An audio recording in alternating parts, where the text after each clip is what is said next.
কাটাকুঞ্জে বসিত তুই গাথিবি মালিকা দিয়া গেনু ভালে তোর বেদনার টিকা। তো এটা আসলে এই উদ্ধৃতাংশটি কোন কবির রচনা?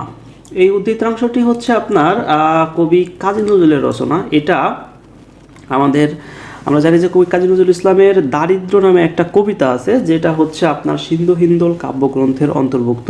এই দারিদ্র কবিতাটার একটা লাইন হচ্ছে এই লাইনটা, কাটাকুঞ্জে বসি তুই গাথিবি মালিকা দিয়া গেনু ভালে তোর বেদনার টিকা।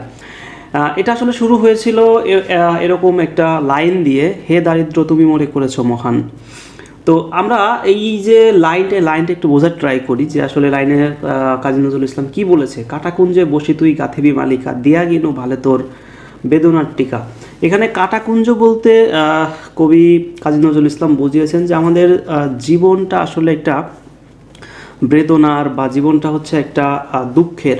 তো এই বেদনার জায়গা থেকে, দুঃখের জায়গা থেকে আপনাকে বেদনার মধ্যেই, দুঃখের মধ্যেই আপনাকে কবি মালা গাঁথতে বলতেছে, যে এর ভিতরেই আসলে আপনাকে মালা গাঁথতে হবে, এবং এর ভিতরেই আপনার সমস্ত যে কাজকর্মগুলো আছে সেগুলো কিন্তু করতে হবে। মালা গাঁথা বলতে আসলে বিষয়টা এদিকে ইঙ্গিত করা হয়েছে যে এই জীবন আসলে আপস অ্যান্ড ডাউনের মধ্যে দিয়েই যাবে, সুখ দুঃখ মিলেই জীবন। আপনার এই দুঃখের মধ্যে বসেই, বেদনার মধ্যে বসেই আপনাকে সব কিছু করতে হবে।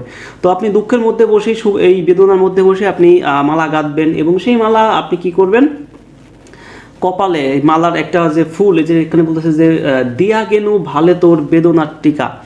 আসলে টিকা বলতে চিহ্ন বোঝায়। তো এই এবং ভালে হচ্ছে আপনার কপালে, তো কপালে হচ্ছে আপনি ওই মালার একটা চিহ্ন এঁকে দিবেন বা দিবেন, এরকম কিছু একটা বোঝাচ্ছে।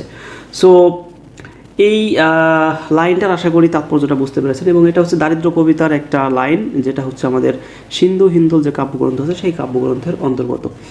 তো আমরা পরবর্তী যে কোশ্চেন আছে সেই কোশ্চেনটাতে চলে যাই।